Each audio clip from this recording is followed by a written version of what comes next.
Ya, entonces vamos a hacer dos clases hoy día. La primera es de vitiligo y la segunda es de patología capilar. Ya, entonces, vamos a comenzar. Ya. El vitiligo es un desorden de la pigmentación que es adquirido y que es caracterizado por una hipo y por una amelanosis en el fondo cutánea. Es debido a la pérdida de melanocitos funcionales. Y el vitiligo segmentario, porque ahí vamos a ver cómo se clasifica, pero el segmentario generalmente ocurre antes de los 30 años y mientras que el no segmentado puede ocurrir a cualquier edad. ¿Ya? Entonces, la prevalencia es cercana al 1% de la población, con cifras que varían entre el 0,6 y el 2,28 según el área geográfica, afecta por igual a ambos sexos y tiene mayor frecuencia entre los 20 y los 50 años de edad, sin predilección por raza, etnia o nivel socioeconómico.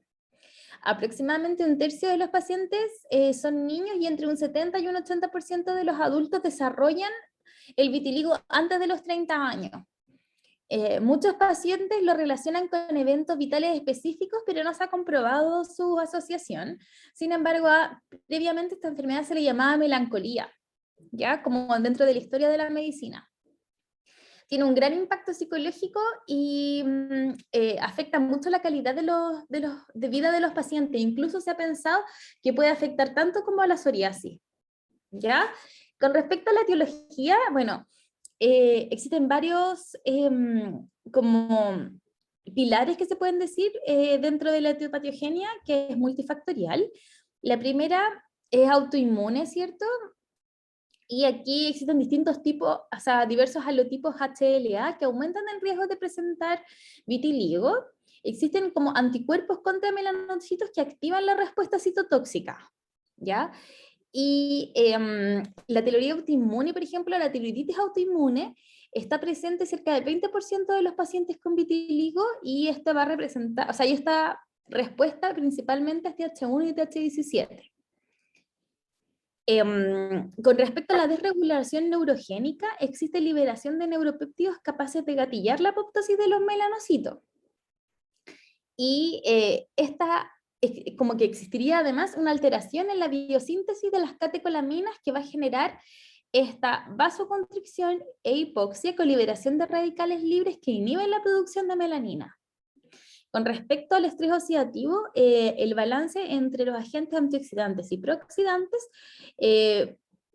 provendría en el fondo de la deficiencia de la catalasa y el glutatión peroxidasa, que produciría una acumulación de peróxido de hidrógeno y generaría radicales libres como hidroxilos que son altamente reactivos y que activa la vía de las caspasas, y eso va a llevar a la apoptosis. Con respecto a la parte citotóxica o el fenómeno de Kefner, ¿cierto? La presencia de los melanocitos con defectos en el metabolismo acumulan tóxicos y eso induce la apoptosis. Y con respecto a la melanocitorragia, es que después de un trauma local habría una pérdida de la adhesión de los melanocitos y del colágeno tipo 4 y la laminina 10, ¿ya? Entonces eso produciría en el fondo que estos melanocitos se perdieran. Bueno, también se dice que está determinada por factores genéticos que son de penetrancia incompleta y no genéticos, ¿ya? Y se ha visto que, esto es importante, que en general hasta el 7 o 10% de los pacientes tienen un familiar de primer grado con vitiligo, ¿ya? Para que no nos olvidemos. Ya. Las lesiones elementales acá pueden ser tanto manchas, pueden ser máculas, ¿cierto? Y son despigmentadas o hipopigmentadas, generalmente son asintomáticas, de color blanco, ¿cierto? Carecen de signos clínicos en su mayoría de inflamación y a veces compromete incluso la pigmentación de los fanerios. No vamos a encontrar ni atrofia, ni hiperkeratosis, ni descamación. Y las lesiones, tanto las máculas como las placas, van a variar obviamente en tamaño, van a tener estos bordes como más convexos, que son bien demarcados con respecto a la piel circundante. Existe el fenómeno de la poliosis, que es la disminución o ausencia de la melanina, producida principalmente en el cabello, ¿ya? Puede ser tanto en el cabello como de la cabeza, como el de las cejas y el de las pestañas. Esta es una manifestación de vitiligo y los pacientes con un inicio en la infancia, es decir, que les partió el vitiligo antes de los 12 años, a menudo también tienen familiares de primer grado con vitiligo, o podemos observar en ellos también un envejecimiento prematuro del cabello. En cambio, los pacientes que empezaron con el vitiligo durante la adolescencia o la edad adulta temprana, en general te cuentan como una historia personal o familiar de enfermedades autoinmunes y tienen en general una enfermedad que es más localizada en la zona de la cara o las zonas acrales. El vitiligo se clasifica en dos grandes etapas, ¿cierto? El vitiligo no segmentario, y ahí está el acrofacial, el mucoso, el generalizado, el mixto y otras variantes raras que son combinaciones de las antes mencionadas. El vitiligo segmentario y el vitiligo que es indeterminado o no clasificable. Cuando es segmentario puede ser uni, bi o plurisegmentario, y cuando es indeterminado puede ser focal o mucosa, es decir, solamente afecta a una mucosa. El vitiligo no segmentario, cuando es común o generalizado, la forma más común son estas máculas, ¿cierto? O parches acrómicos que son asintomáticos, bien circunscritos, y que tienen por lo general distribución simétrica. Pueden afectar a cualquier sitio, pero más frecuentemente en las zonas acrofaciales. El vitiligo acrofacial se limita solamente a la cabeza, la cara, las manos y los pies. En las manos suele comprometer los dedos distales y puede evolucionar a un vitiligo generalizado. El vitiligo universal, por su parte, es la forma más extensa de la enfermedad, generalmente cuando compromete más del 80 o el 90% de la superficie corporal total.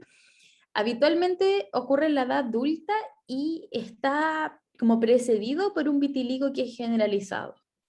El vitiligo mucoso tiene compromiso de la mucosa oral y anogenital y puede presentarse con un vitiligo generalizado o como una condición aislada. Y el mixto es la aparición concomitante de vitiligo segmentario y no segmentario, generalmente preceden al no segmentario, y, ahí se han propuesto algunos criterios, ¿cierto?, que son de la última clasificación del 2011 para clasificar si es que esto corresponde a un vitiligo mixto. Y ahí tiene que haber ausencia de áreas pigmentadas con distribución segmentaria al nacimiento o durante el primer año de vida, porque recuerden que el vitiligo es una enfermedad adquirida, no congénita, ¿ya? Y el vitiligo segmentario debe ser seguido de un no segmentario con una diferencia de al menos unos 6 meses.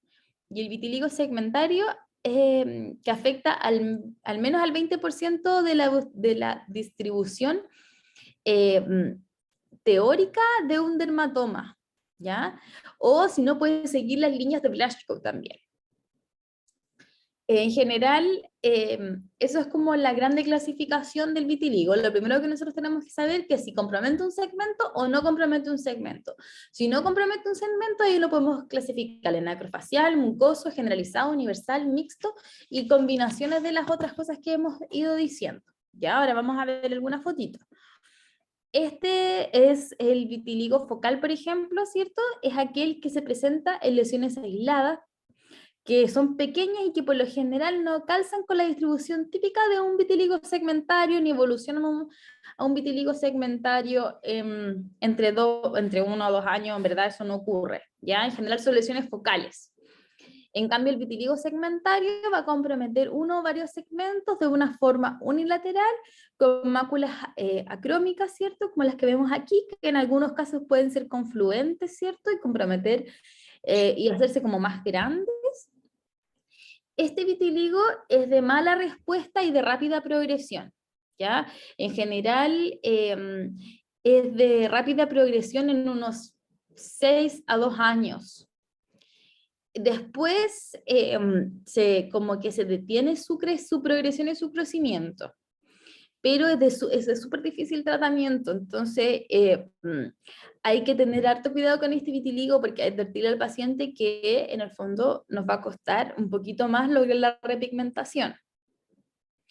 Y otra característica de esto es que el compromiso de los melanocitos también está en los folículos pilosos en este caso. Entonces puede producir poliosis cerca de un 50%, que eso igual hay que considerarlo. El no segmentario presenta lesiones de diversos tamaños, de igual forma, bilateral, con una tendencia hacia la simetría. Y el vitiligo universal es aquel que presenta como una despigmentación completa o casi completa. Y usualmente corresponde a un estado terminal de un vitiligo no segmentario. ¿Ya? Ya. ¿Cuándo podemos saber si este vitiligo está activo o no está activo? Ya, existe, ¿cierto? Cuando nosotros vemos lesiones que son inflamatorias, es decir, vemos la mácula blanquecina y vemos alrededor un collarete inflamatorio o una lesión inflamatoria o eritema, eso quiere decir que ese vitiligo está activo. Lo mismo si presenta lesiones en confeti, que son estas como varias agrupaciones de máculas, ¿cierto? Pequeñitas, y fenómeno de Kepner, es decir, si nosotros hacemos algún traumatismo en la piel, el paciente ahí mismo va a generar vitiligo. Esas tres características nos hacen pensar que el vitiligo está activo. Ya, con respecto a los diagnósticos diferenciales, bueno, uno de ellos es el halo nevus, ¿cierto? Que es un neomelanocítico que está rodeado por un halo que es redondo, oval, de despigmentación. Esto, ¿ya? Y existe una pérdida de pigmento que a menudo puede incluso producir la regresión del lunar, o sea, del nevo en el fondo de manera central. Y los pacientes que tienen un halo nevus tienen más posibilidades, como unas 8 a 10 veces más, de tener vitiligo, ¿ya? Entonces hay que estar atento a estos signos clínicos. Otro es la micosis fungoide, ya que micosis fungoide hipopigmentada, que es una variante poco frecuente de una micosis fungoide en etapas iniciales, generalmente ocurre en niños y se presenta como máculas hipopigmentadas generalizadas con descamación leve, pero además presenta atrofia. Y recuerden que el vitiligo no presenta atrofia. La hipomelanosis cutata, ya son múltiples placas, máculas blancas pequeñas que son asintomáticas, principalmente en zonas de área fotoexpuesta. En general, en los pacientes que son mayores de 70 años podemos encontrarlo hasta en un 80%. Y una vez presentes, las lesiones no van a cambiar ni de tamaño, ni se van a unir, ni van a coalescer, ni nada, ¿ya? Y generalmente los melanocitos están reducidos en número. La otro diagnóstico diferencial es lo que vimos en el taller, ¿cierto? De la pityriasis versicolor, que es una infección micótica superficial causada por una levadura del género Malassezia, y se presenta como estas máculas pálidas que están normalmente ubicadas en zonas seborreicas como el pecho y el dorso. Y si nosotros lo rascáramos, veríamos una descamación fina superficial. El nevo anémico, que es este, es una anomalía congénita que por lo general se ubica en el tronco y nosotros vemos una mácula pálida, ¿cierto?, de bordes irregulares, y al frotarla adquiere un color eritematoso periférico, con un centro más pálido, ¿ya? Y eso se debe a un aumento de la sensibilidad de las catecolaminas que producen una vasoconstricción en el área, ¿ya? Y por eso se da de esta forma. Y lo otro, que otro diagnóstico diferencial, la pityriasis alba, ¿cierto? Que afecta cómo aumenta a los niños y se considera un componente como del espectro de la dermatitis atópica. Y tiene estas máculas hipopigmentados, ¿cierto? Y igual tiene una pequeña descamación y sobre todo se produce en los meses de verano o primavera. Ya. ¿Cuáles son las asociaciones del vitiligo? Bueno, las primeras son asociaciones no cutáneas, que se asocia con patología tiroidea, con diabetes mellitus tipo 1, cirrosis biliar primaria y anemia perniciosa, y las cutáneas con alopecia areata, halo nevus, con lupus y con líquen escleroso y atrófico. Ya en general el vitiligo se asocia a múltiples patologías, pero que comparten entre sí todas estas el desbalance inmunológico. Entonces, en general, lo que más podemos encontrar en pacientes con vitiligo es la afectación de la patología tiroidea, en el fondo, ¿cierto? Que tengan una tiroiditis autoinmune, porque se puede encontrar hasta en un 20% de los pacientes afectados. Entonces nosotros siempre tenemos que pedirle al paciente como exámenes TSH-T4 libre, anticuerpos antitiroideos, ya sea antitiroglobulina y antimicrosomal, y niveles de vitamina D. ¿Ya? ¿Por qué niveles de vitamina D? Porque se ha asociado el déficit de vitamina D a ciertas brotes de ciertas enfermedades. Ya, por ejemplo, los pacientes que tienen hidrosalinitis supurativa son de más difícil tratamiento si tienen niveles de vitamina D bajos, lo mismo que los pacientes con psoriasis, los pacientes con dermatitis atópica, y aquí también se incluyen los pacientes con vitiligo. ¿Ya? Entonces, por eso es que se lo pedimos. Y el tratamiento va a ser según el compromiso cutáneo, ¿ya? O sea, si tiene menos de un 15%, vamos a utilizar corticoides tópicos o inhibidores de la calcineurina, y vamos a administrarlos en ciclos de 1 o 2 veces al día. Y los inhibidores de la calcineurina pueden ser utilizados también asociados a corticoides los días que no estamos usando corticoides. En general, el gol estándar es el corticoide, ya sea de alta o muy alta potencia, y para la cara nosotros usamos generalmente moderada potencia.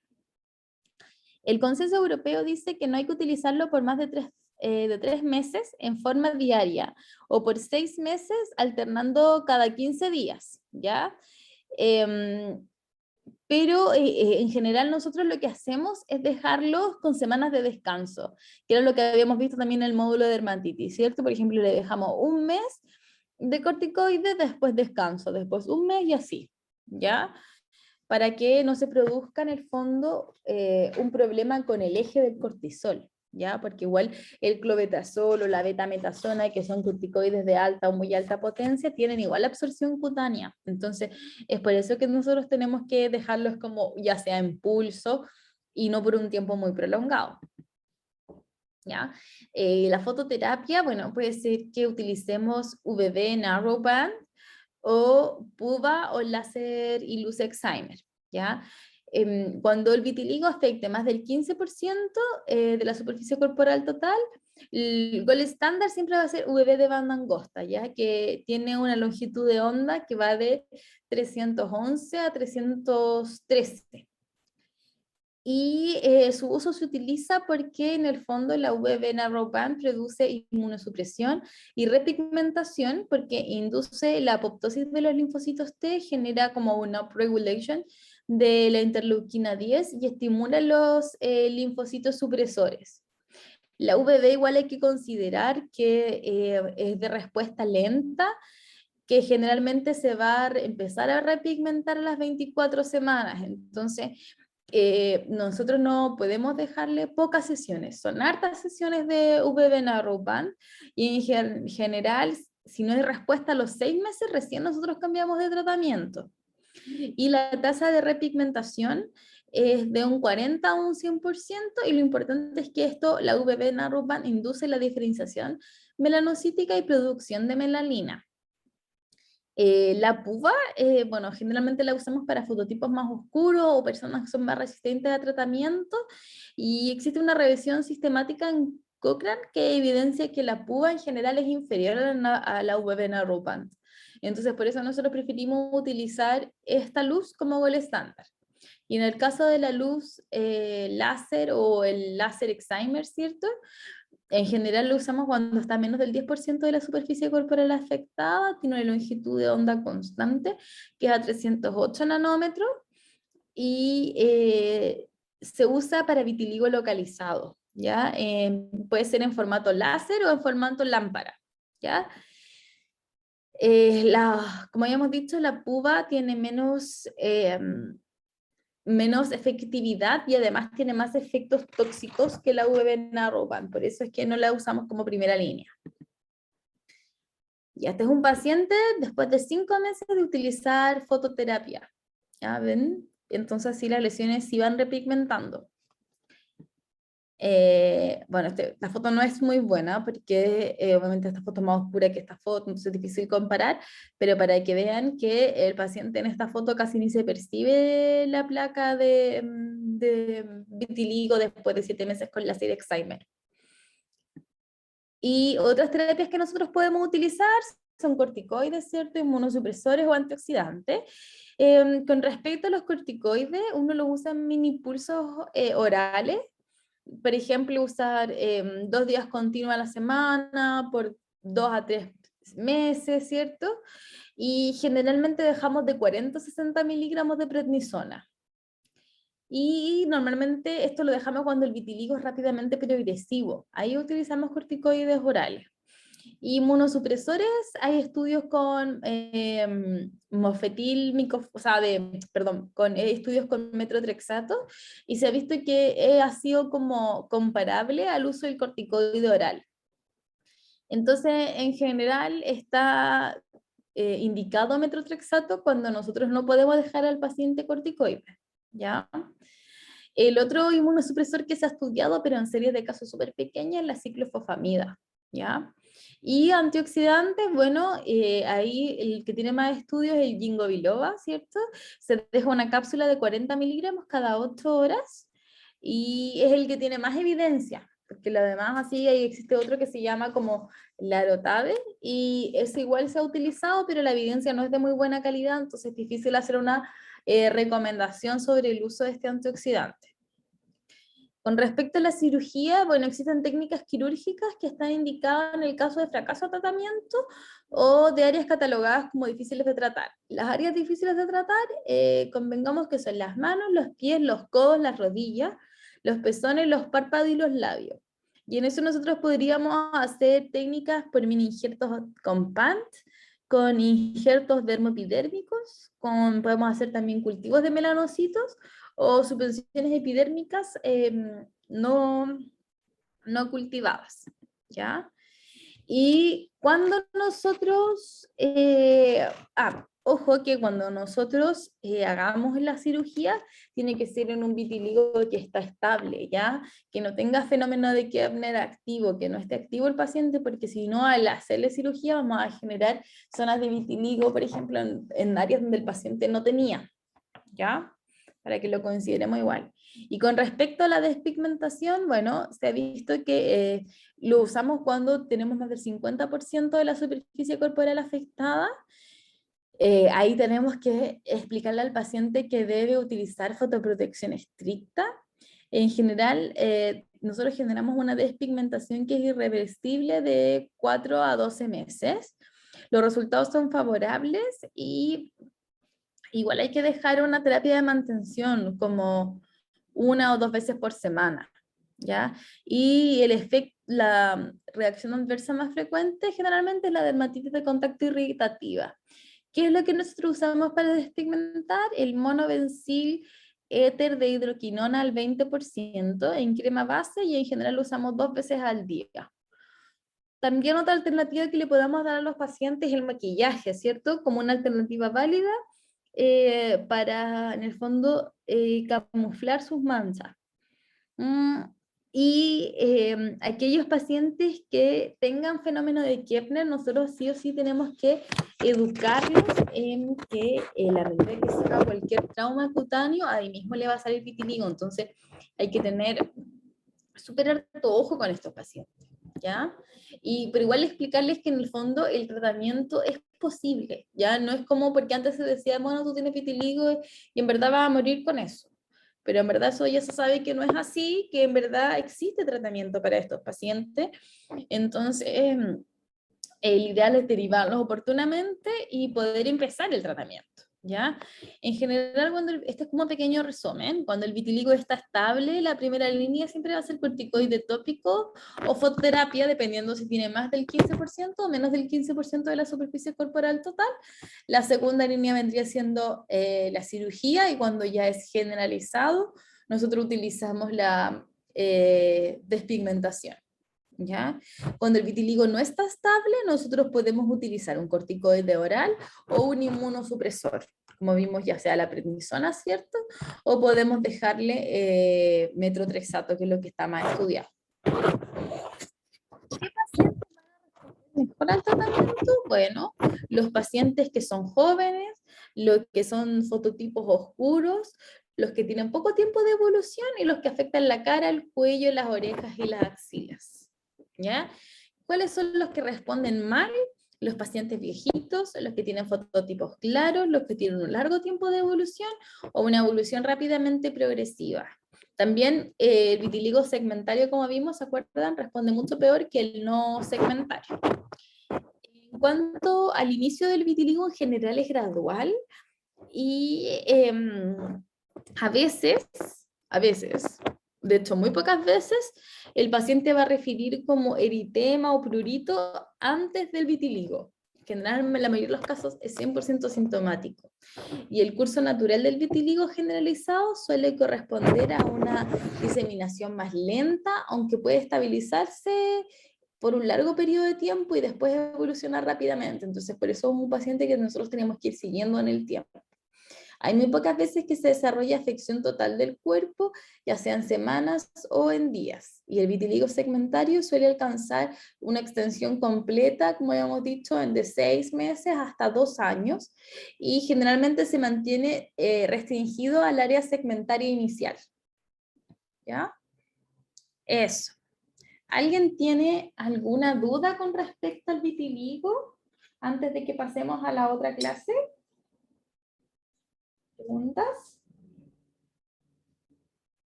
¿No? Ok. Entonces, Yo otra igual creo que tengo una duda. dígame. Es sobre cómo identificar bien ese signo que dijo usted para que hay que darnos cuenta para no generar más ridículo, por ejemplo, una cirugía o una intervención. Ujú. ¿Cómo, ¿Kepner? cómo, sí? ¿Cómo se veía ese signo? Ya. Es que el, el Kepner es un signo que tú lo puedes encontrar en varios como patologías. ¿Ya? La psoriasis igual tiene Kepner, ¿ya? Que es que en el fondo la psoriasis y el vitiligo son los que más tienen Kepner, ¿ya? Pero es manifestación de la enfermedad en una piel sana, ¿ya? Entonces, en un paciente que se hace una lesión, por ejemplo, con presión, un trauma, se rasca, le pica un insecto, se hace un piercing, cualquier cosa, y su enfermedad está activa, ahí puede generar una lesión de vitiligo o de psoriasis. Entonces hay que decirle que tenga cuidado como que no se está haciendo traumatismo en la piel, porque si su vitiligo está activo, ahí va a generar lesiones de vitiligo. ¿Me entiendes? Sí, o sea, es el signo es que cuando sucede cualquier cosa en la piel aparece Claro. otro vitiligo. Ay, Sí, ya, entonces muchas como que gracias. tienes que decirle que tienen que tener cuidado. Que si se van, por ejemplo, si el paciente es un paciente que anda en skate mucho, o que anda en bicicleta y se pasa cayendo, va a estar lleno de vitiligo en las zonas donde se golpea. Claro, claro. Ya, muchas gracias. De nada. ¿Alguien más tiene alguna duda? Yo, doctora, ¿el tratamiento tópico lo iniciamos nosotros o se deriva al tiro? Mm, Lo pueden iniciar ustedes. Ningún Ya, ¿y si no problema. responde? ¿Y si no De hecho, responde? claro, si no responde, ahí lo mandamos. O, por ejemplo, si que tiene más del 15% de la superficie corporal total, ahí lo mandamos también. Y recuerden que para calcular la superficie corporal total usamos la palma. Obviamente que se usa la palma del paciente. Entonces, tú más o menos sabes que una palma incluye, esa una palma es un 1%. Entonces, tú más o menos haces una estimación. Si el paciente tiene más de un 15%, tú tienes que mandarlo para que nosotros le podamos hacer fototerapia y todo eso. Y si el paciente tiene menos de un 15%, tú le puedes iniciar corticoide tópico, así como vimos, de una o dos veces al día por meses alternos. Ya, ya. Muchas gracias. ¿Ya? ¿Más dudas? Doctora, lo que decía de meses alternos, ¿es durante todo el mes entonces? ¿O también respetamos el tema de 7 a 14 días? No me quedó claro. ¿Cómo de 7 a 14 días? Es que me acuerdo que cuando habló de corticoides, ¿Ya? antes decía que había que ocuparlo por 7 a 14 días y luego reposar. Ujú. Sí, acá en el vitiligo nosotros aguantamos a que usen hasta un mes. Ah, ya, entonces doy un mes y después descanso el otro mes. ¿Algo así sería? Claro, sí. Ya. Lo más importante es que se ha visto que se inhibe el eje en su mayoría cuando usamos corticoides de alta potencia. Y esos corticoides de alta potencia, la mayoría de los estudios dicen que al tercer mes ya está completamente, o sea, al tercer mes el paciente puede generar hipertensión por corticoide tópico, diabetes por corticoide tópico, sobre todo clobetasol. Entonces, la idea es que nunca lleguemos a usar, nunca más de 3 meses seguidos. ¿Ya? Entonces, en general, nosotros hacemos pausas. Usamos, por ejemplo, sobre todo las dermatitis, que las placas no son tan gruesas. Nosotros utilizamos, como bien dijiste, de 14 a 7 días, ¿cierto? Vamos bajando la intensidad, primero 2 veces al día, por 7 días, y después una vez al día por 7 días, y se suspende, después evaluamos, y vemos si lo repetimos o no. Pero en el caso del vitiligo, que es como una enfermedad autoinmune, cuesta mucho que responda. Entonces, nosotros le dejamos corticoides de alta potencia, como clobetasol, ¿cierto? En todas las zonas que no sean el rostro. Por ejemplo, las manos, las piernas, las rodillas, los codos, y ahí se puede usar de 1 o 2 veces al día, y ahí uno usa un mes sí, y lo puede alternar con inhibidores de la calcineurina. Y un mes no, o por ejemplo usarlo 5 días a la semana y 2 días no, y así uno va generando esquemas en general máximo de uso de un mes continuo, y va alternando con otros medicamentos para que el paciente vaya respondiendo de a poquitito. Ah, ya me quedó claro. Gracias. ¿Ya? Súper. Entonces, ahora voy a compartir mi pantalla. ¿Ven mi pantalla? ¿Sí? Sí, profe. Ya, súper. Vamos a ver ahora patología capilar. ¿Ya? Pelo. ¿Ya? Entonces, esta clase es un poquito más larga, y cualquier duda o consulta lo vemos al final, ¿ya? Las alopecias se clasifican en cicatriciales o no cicatriciales. Cuando son no cicatriciales, que son las que vamos a ver en esta clase, está el efluvio telógeno, la alopecia androgenética, la alopecia areata y la tricotilomanía. Y las cicatriciales está el lupus eritematoso discoide, el líquen planopilar, el acné queloideo, la foliculitis decalvante, la celulitis disecante, la alopecia por tracción y la alopecia de Brock. ¿Ya? El folículo piloso está formado como por un infundíbulo, ¿ya? Que va desde la superficie epidérmica, desde aquí, hasta la desembocadura de la glándula sebácea, ¿ya? Hasta aquí. Y después viene, esto se llama infundíbulo. Después viene un lugar que se llama istmo, que va desde la desembocadura de la glándula sebácea hasta la inserción del músculo erector del pelo, ¿ya? Que va aquí. Y después está la parte del bulbo, que viene desde aquí hasta acá abajo, ¿ya? Que incluye todo lo que es la papila dérmica y todo eso. Y el folículo inferior está formado en su área supravulvar por lo que es el bulbo, como vimos, y esta parte que está acá. En general se llaman área supravulvar y bulbo, ¿ya? Y es importante que, bueno, acá se distinguen ciertas capas que tiene el folículo piloso, ¿cierto? Y las vamos a ir viendo y analizando un poquito más en detalle. Entonces, acá yo les marqué de dónde a dónde llega el infundíbulo, de dónde a dónde llega el istmo, y de dónde a dónde llega el segmento inferior, que se divide en esta área que le dicen segmento inferior, a veces le dicen, o le dicen folículo inferior, que está formado por la parte que es supravulvar y el bulbo, ¿ya? y el folículo superior, porque este como le conocen como folículo inferior, y el folículo superior es permanente, ¿ya? Pero el inferior es el que se va regenerando con cada ciclo de pelo, ¿ya? Entonces, aquí existen muchas partes del folículo piloso, ¿ya? Está la primera, que es la papila dérmica, que es esto, que corresponde a un núcleo de tejido derivado del mesénquima. Está formada por fibroblastos, tiene ácidos de colágeno y mucopolisacáridos, tiene fibras nerviosas y tiene propiedades como inductivas, que vienen a ser muy como inductivas del folículo piloso. Y existen muchos factores de crecimiento que son solubles y que se originan en la papila dérmica.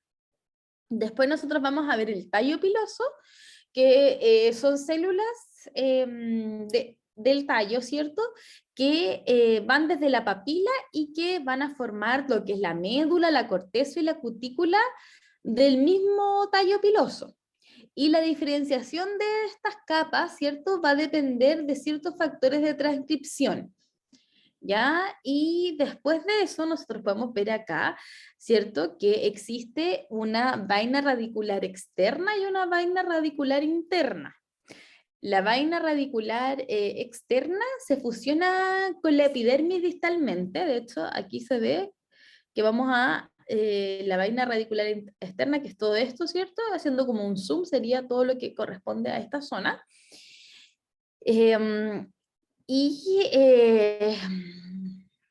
La vaina radicular interna es todo lo que va por dentro y lo que va formando el mismo tallo piloso, ¿cierto?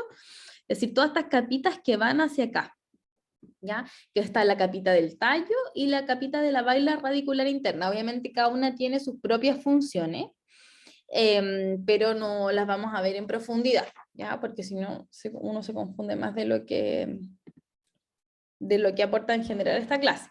El ciclo de la vida del cabello en general está regulado por un ciclo capilar que consta de 3 fases. Una fase que es anágena, catágena y telógena. La fase anágena es la fase del crecimiento del pelo, que dura hasta 3 años. Y la fase catágena generalmente dura de 2 a 3 semanas, y la fase de reposo o telógena de 2 a 4 meses. ¿Ya? Entonces, la fase anágeno existe crecimiento de la papila dérmica, existen células de la matriz del bulbo que cubren la papila dérmica, el bulbo va a ascender por el canal fibroso, las células de la matriz del bulbo se van a diferenciar en todos los componentes del folículo, y las células madres melanocíticas localizadas en la protuberancia van a generar un progen de los melanocitos que van a poblar el nuevo bulbo piloso, formando así el inicio a través de una nueva fase anágena, ¿ya? Y el tallo piloso va a emerger, ¿cierto? Y va a desplazar al pelo que está en fase telógena para que éste se caiga. Y el tallo piloso nuevo aparece en la superficie cutánea. Y así hay un crecimiento estable del pelo, ¿ya? Igual es importante que todos los folículos pilosos de nuestra cabeza no están puestos de manera sincrónica, ¿ya? Sino que más bien asincrónica, porque si no cada cierto tiempo nos quedaríamos pelados, ¿ya? La fase de catágeno es el folículo inferior, lo que va a hacer es que se retrae, ¿cierto? Y va hacia arriba con la papila dérmica y finalmente esta se sitúa como inmediatamente debajo de la protuberancia, es decir, en la porción inferior del istmo, y la membrana basal del folículo se va a engrosar, ¿ya? Y así vamos a entrar en la fase del catágeno y el exógeno. Y esta fase tiene alta eficiencia energética porque se centra en mantener el tallo piloso y luego va a ser expulsado activamente, ¿ya? Y en esta etapa se debe mantener una población de células madres y prepararlas activamente para que en la próxima etapa de anágeno realicen otra vez la regeneración del folículo piloso. Entonces, la pérdida de pelo, caída de pelo, se da por el resultado, en el fondo, de un ingreso rápido al catágeno, ¿ya? Entonces, como vimos, las alopecias pueden ser cicatriciales, no cicatriciales, y las no cicatriciales, que son las que vamos a ver, está la alopecia androgenética femenina y masculina, los efluvios, tanto telógeno como anágeno, la tricotilomanía, la alopecia areata, y las propias del cuero cabelludo, como la dermatitis seborreica, la psoriasis, etc. Entonces, bueno, el pelo va a crecer de forma cíclica, ¿ya? Entonces va a tener un periodo, como vimos, de crecimiento, que era anágeno, un periodo de regresión, que es patágeno, y un descenso, que es el telógeno. La eliminación del propio folículo se llama exógeno. Y el ciclo del folículo piloso está controlado como por un reloj intracutáneo que es de naturaleza molecular, ¿ya? ¿Cierto? El pelo va a recibir ciertas señales y eso va a determinar cuándo el pelo va a entrar en una fase u otro, ¿ya? Y este reloj molecular puede también ser sometido a estímulos como extra del folículo, por ejemplo, como, o sea, hay factores extrafoliculares, perdón, como los factores endocrinos, neurales, vasculares, nutricionales, y eso le va a determinar al folículo también una señal poderosa para caerse, ¿ya? Y a diferencia de la mayoría de los mamíferos, el ser humano adulto, los pelos de la cabeza, como ya hemos dicho, crecen de forma sincrónica, es decir, que normalmente nosotros tenemos alrededor de un 90% de pelos que están en anágeno, es decir, que están en crecimiento, y el resto va a aparecer principalmente en telógeno. Es normal, por si acaso, perder de 50 a 100 pelos al día, ¿ya? Eso es totalmente normal, ¿ya? Y el pelo y el cuero cabelludo, o sea, el pelo del cuero cabelludo, perdón, crece como 1 centímetro por mes, para que lo tengan en consideración, ¿ya? Entonces, ahora vamos a ver esta patología que se llama efluvio telógeno, ¿ya? Y el efluvio telógeno, como vimos, es una alteración en la regulación del ciclo de crecimiento del folículo piloso, y esta alteración del crecimiento puede ser por condiciones exógenas generalmente o endógenas, ¿ya? Es decir, el paso prematuro o retardado, ¿cierto? Y simultáneo de fase anágena a fase telógena, ¿ya?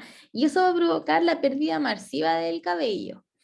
En general es mucho más frecuente verlo en la zona bitemporal y frontoparietal, ¿ya? En general puede perderse hasta 50% del pelo, pero uno no queda pelado, ¿ya? Esto es muy importante, no progresa a calvicie, ¿ya? Algunos pacientes dicen que les duele el cuero cabelludo incluso, ¿ya? Y cuando les pica o les duele es porque hablamos de un efluvio telógeno que está activo, ¿ya? El efluvio telógeno agudo es la caída del pelo que ocurre en forma brusca de 2 a 3 meses después de haber que ha ocurrido como el suceso estresor o ya sea el suceso endógeno o exógeno que le ha producido la caída de pelo.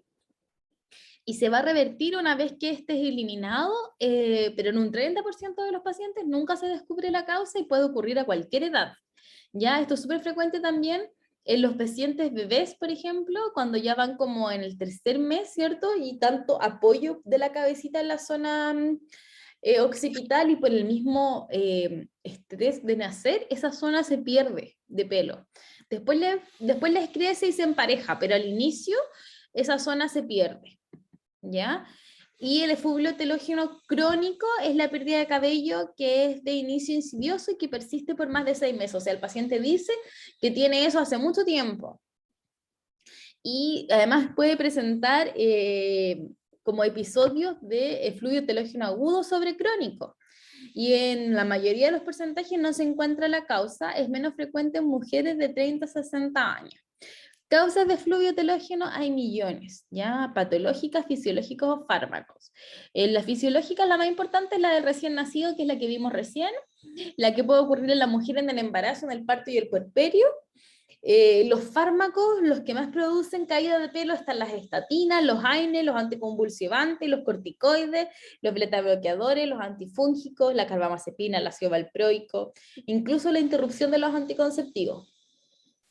Y las causas de efluvio pueden ser millones. Enfermedades del colágeno, pueden ser enfermedades renal crónicas, lupus, dermatomiositis, enfermedades malignas, enfermedades sistémicas, fiebre, incluso haberse sometido a pabellón. Un paciente que perdió mucho peso también es una causa de efluvio, restricción calórica o proteica, deficiencia de nutrientes, anemia, ¿cierto? Estrés emocional significativo, millones de causas que pueden producir que se caiga el pelo, ¿ya? Entonces, ¿cuáles son como las causas más frecuentes para ordenarnos un poco? La más frecuente en general es patología tiroidea, ¿ya? El hipertiroidismo puede producir un efluvio telógeno hasta en un 50% y el hipotiroidismo en un 33%. El mecanismo aún no está 100% claro y la severidad del trastorno no se relaciona directamente con la severidad del efluvio telógeno. Ya muchas veces nosotros al tratar este efluvio se mejora, ¿ya? Perdón, al tratar la tiroides se mejora el efluvio, ¿ya? Entonces igual es una cosa que tenemos que solicitar. El déficit de hierro, bueno, puede ir o no acompañado de anemia. Las causas pueden ser los sangrados menstruales, los gastrointestinales y los síndromes de mala absorción. Se va a estimular la liberación sanguínea de ferritina desde el folículo piloso para suplir las necesidades de otros órganos. Y eso va a producir el efluvio telógeno, ¿ya? Y eso generalmente ocurre cuando los niveles séricos de ferritina son menor a 40, ¿ya? Otra cosa que hay es la deficiencia de biotina y zinc. Esto más que nada se ve en el efluvio telógeno crónico y puede revertir con la suplementación de dicho nutriente. Ya, biotina son 20 microgramos al día y zinc de 100 a 50 microgramos al día. ¿Ya? Si es que uno todavía, a pesar de que le hizo un examen de fierro, ¿cierto? Un déficit de fierro, una cinética de fierro y un perfil de tiroides, todavía no tiene como una causa clara, uno podría estudiar a los pacientes, ¿ya? ¿Y qué le pedimos ahí? Un hemograma, una VHS, pruebas tiroides, anticuerpo antistiroideo, perfil bioquímico, perfil hepático, función renal, ferritina sérica, vitamina D, un BDRL, recuerden que la sífilis siempre puede estar presente, un ANA, un perfil ENA, y si la historia lo sugiere, solamente ahí le pedimos como exámenes de hiperandrogenismo. ¿Ya? Eso, en general primero hay que buscar las causas como orgánicas antes de decirle al paciente que se le está cayendo el pelo porque está estresado. ¿Ya? Entonces, el diagnóstico diferencial del efluvio en general puede ser el efluvio anágeno, la alopecia androgenética de patrón femenino, la alopecia androgenética de patrón masculino, la alopecia areata difusa, ¿ya? Y el tratamiento es educar y tranquilizar al paciente, explicarle que no se va a quedar pelado, que en general se produce 3 meses después de que ocurrió el evento estresor, ya sea una cirugía, por ejemplo, o alguna cosa a la que el paciente fue sometido, ¿cierto? Es una condición que es reactiva y reversible.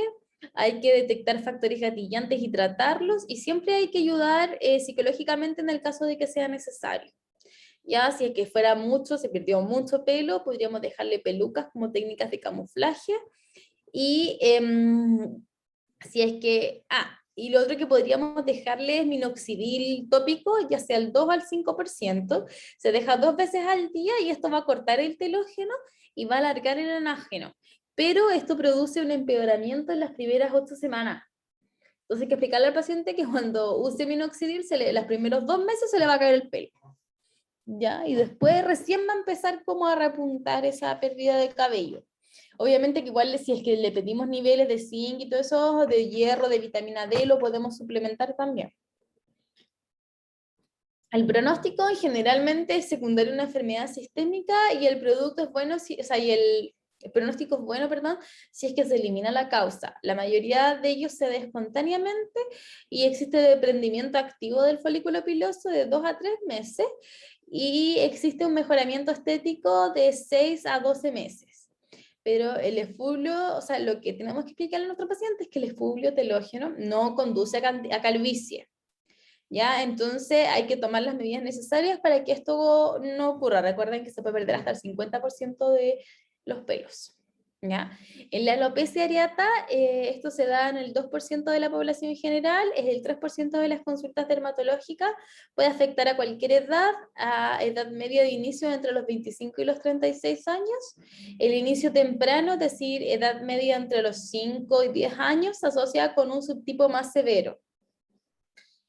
En general, la alopecia areata es un trastorno autoinmune que se caracteriza por la pérdida de cabello transitoria sin cicatrices y con preservación del folículo piloso. La fisiopatología se puede dividir en 3 grandes grupos, ¿cierto? La enfermedad, relación a una causa autoinmune, cuando existe pérdida del privilegio inmunitario de los folículos pilosos en anágeno, producto de algún factor desencadenante, como algún trauma, una infección o un estrés, y existe incremento de moléculas de adhesión, ICAM1 y LEAM1, y esas moléculas están aumentadas en los vasos de los folículos.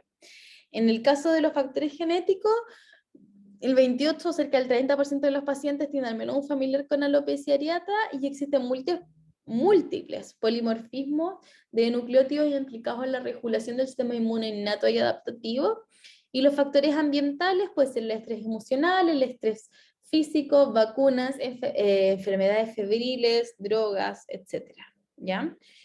Y la clínica en general es de curso variable, típicamente recurre y puede ser persistente, y bueno, especialmente puede ser persistente cuando la pérdida de cabello es extensa.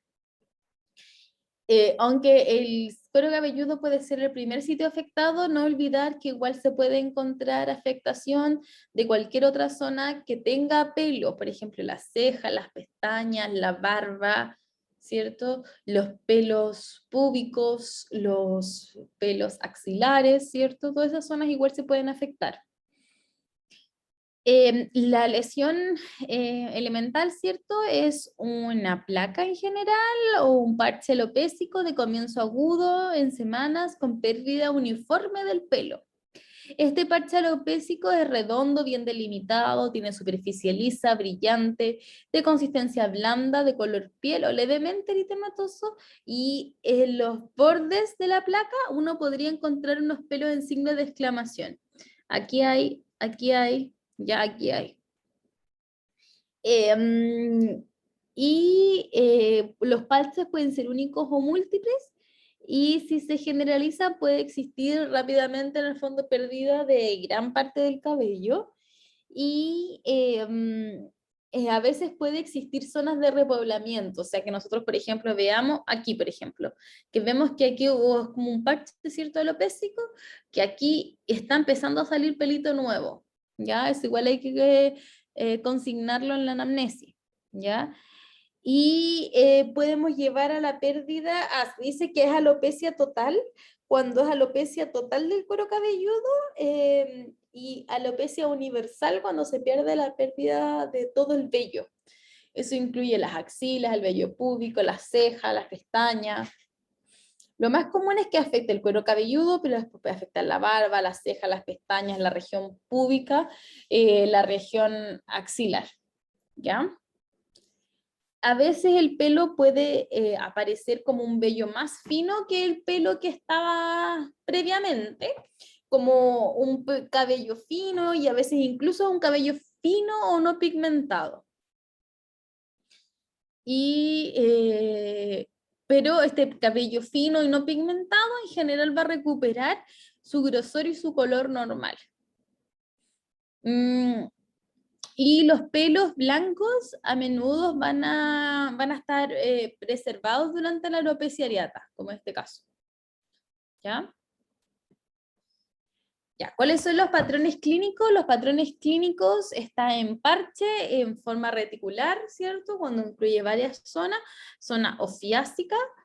En patrón reticular este aspecto es súper frecuente como en saca bocado, como si le hubieran como mordido la cabeza. Esto se parece mucho a la sífilis, ¿ya? Una sífilis secundaria. O sea, ahí habría que pedir BDRL, ¿ya? El patrón en parche puede ser, es el patrón más frecuente, puede ser único o múltiple, y los ofiásicas son placas en el borde de implantación temporal y occipital, ¿ya? Como de orejita a orejita. Y la ofiásica inversa es al revés, ¿ya? Y la alopecia areata difusa es esta, ¿ya? O sea, vemos disminución de la densidad capilar, pero no podemos distinguir claramente los parches, ¿ya? En la ofiásica inversa, la alopecia se extiende en general por toda esta zona que va desde oreja hasta oreja, pero desde de la zona frontal, temporal, ¿ya? Y eso. Y la difusa a veces se confunde con un efluvio telógeno crónico, ¿ya? Y ahí habría que realizar otros tipos de pruebas para poder diferenciar entre uno y otro, una biopsia, un pool test, una dermatoscopía, ¿cierto? Porque lo que nosotros vamos a ver en la alopecia areata difusa es que van a haber puntos amarillos, pelos pequeños, mini taurizados, pero sin afectación unguial, ¿ya? La extensión de esto, bueno, ya vimos, podemos tener desde lesiones que son localizadas hasta la pérdida universal de pelo, ¿cierto? Cuando es localizado focal es la forma más común y se distingue por presentar uno o escasos parches alopécicos localizados en la región temporal, parietal o en ambos. Y la multifocal son múltiples parches dispersos y con tendencia a confluir y puede afectar de forma concomitante el cuero cabelludo, la barba, el tronco, la región púbica, asociado a dermatitis atópica en general y síndrome de Down. Y la alopecia total es la pérdida total del cuero cabelludo que se asocia frecuentemente a compromiso mundial y a enfermedades de origen autoinmune. Cuando es de curso crónico es de peor pronóstico y es de difícil manejo y tiende a ser recurrente. Y la alopecia areata universal es la pérdida total o casi total de todas las áreas pilosas y se acompaña de compromiso unguial y se relaciona con trastornos inmunológicos. Presenta mala respuesta a tratamiento, alta tasa de recidiva en el corto plazo, ¿ya? Cuando ya pierde todo el tipo de vello. El diagnóstico, bueno, nosotros lo hacemos en general, es clínico, nosotros lo hacemos con la dermatoscopía, nos apoyamos bastante, y ahí se pueden encontrar puntos amarillos o pelos fracturados, puntos negros, vellos cortos y pelos en exclamación, que son estos, o puntos negros también. Con respecto a las asociaciones, bueno, la más frecuente es el compromiso unguial, ¿cierto? Que puede afectar entre el 10 al 20% de los pacientes, y las asociaciones unguiales se han visto que son hasta el 44% de la población general, y afecta con mayor frecuencia en niños y, y en las formas más extensas, ¿cierto? Es un factor pronóstico de mala evolución y de menor respuesta a tratamiento. Y lo que más frecuente encontramos son los pitting unguiales, la traqueoniquia, las líneas de Bo, la onicorrexis, la leuconiquia, esas son las más frecuentes. Y puede aparecer antes de una alopecia areata o puede aparecer después. Las autoinmunes están presentes en un 30% más o menos, entre un 8 y un 28%, ¿cierto? Y se asocian más con tiroiditis autoinmune.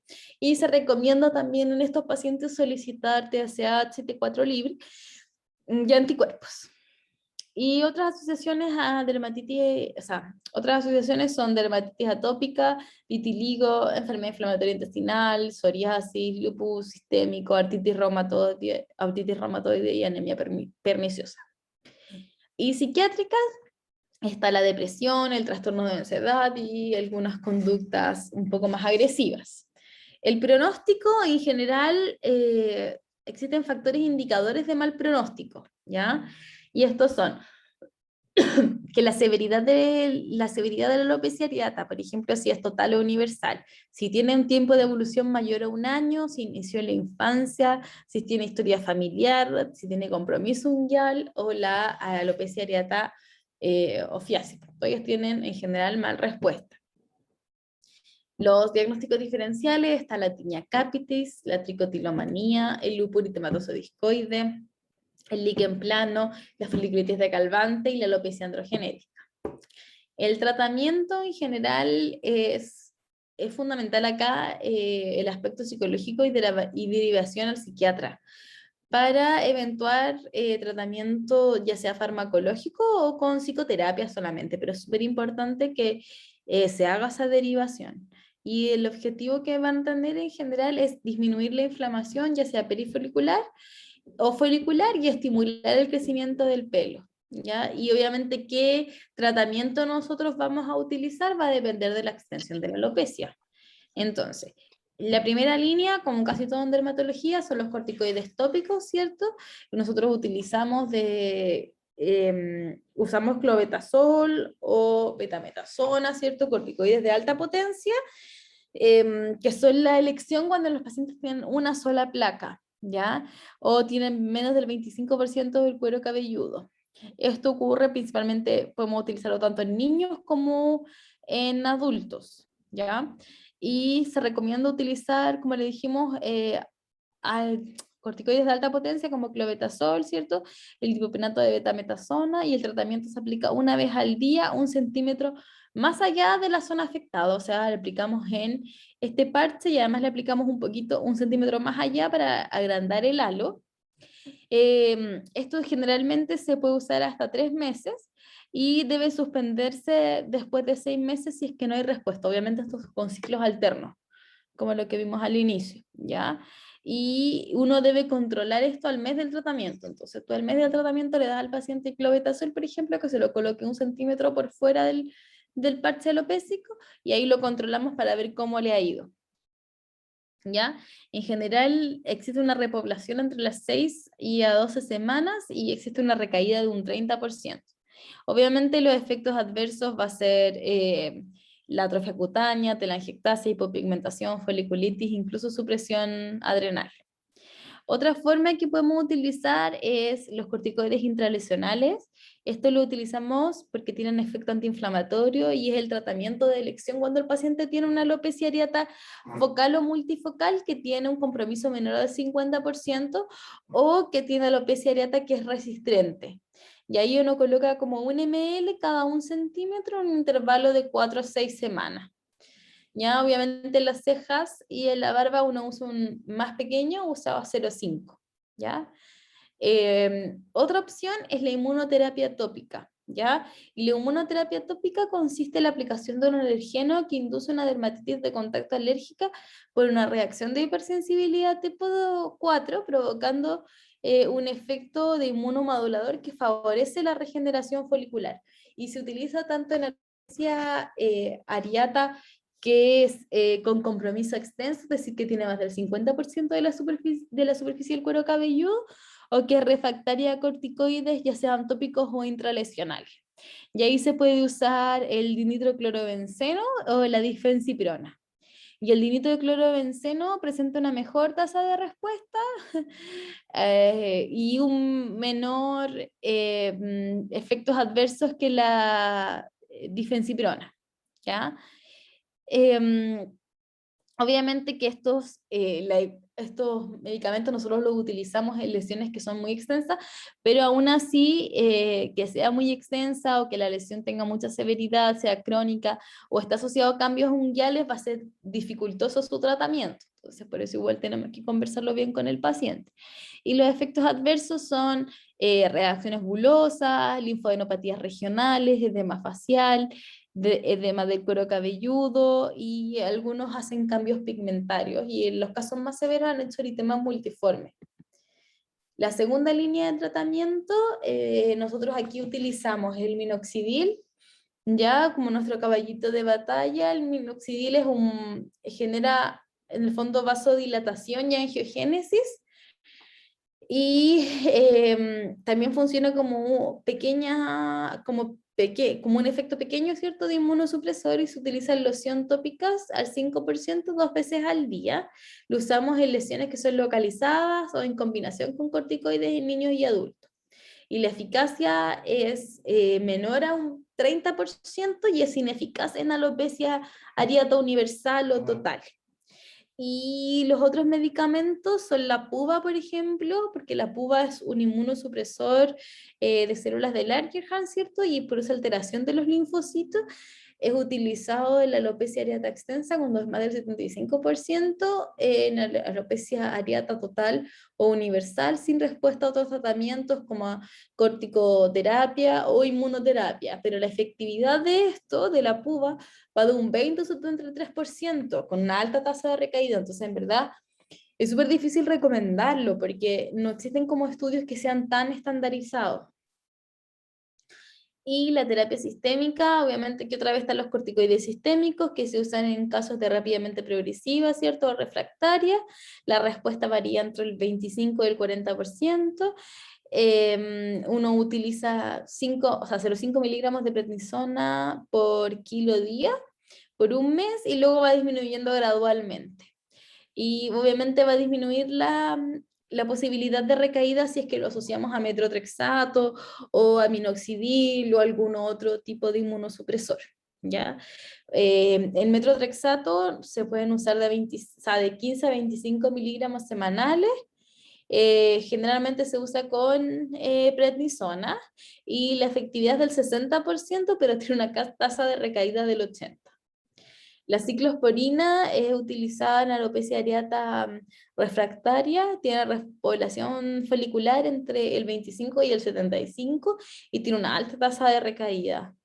Y la sulfasalazina es un inmunomodulador, la eficacia es del 25%, tiene una tasa de recaída del 40-45% y se usa 0,5 gramos 2 veces al día. Después otros nuevos estudios, eso es 2 veces al día por un mes. Y otros estudios han mostrado las estatinas, ¿ya? Que indican que las estatinas como que no son eficientes en la alopecia areata crónica de larga duración, pero sí podría ser efectivo en pacientes que tienen una alopecia areata que está recién comenzando, no una que ya lleva mucho tiempo, sino que una de inicio agudo. Cuando la inflamación es como la característica más predominante, ahí podrían servirnos las estatinas como la simvastatina y la ezetimibe, ¿ya? Y los inhibidores JAK, estudios genéticos han revelado que las vías de los JAK están alteradas en la alopecia areata, y las series de casos han demostrado que existe una regeneración del cabello en alopecia severa después de un tratamiento con tofacitinib o con cualquier otro inhibidor de las JAK kinasas. ¿Ya? Doctora, Ujú. disculpe, nosotros ahora tenemos que ir a psiquiatría y es un taller obligatorio. Ah, ya ok, perfecto. ¿Sí? Ya, entonces nos vemos el otro miércoles. O sea, mañana no tendríamos clase. No, mañana ni el viernes no hay clases. Ya, perfecto. Entonces el próximo miércoles vemos lo que nos faltó de esta, ¿cierto? Sí. El Ya, próximo- estupendo. Gracias, doctora. Ya, que estén bien, chaito. Gracias, doctora. Hasta luego. La doctora- Hasta luego. Chao, profe. Doctora. Hasta luego. Gracias. Chao.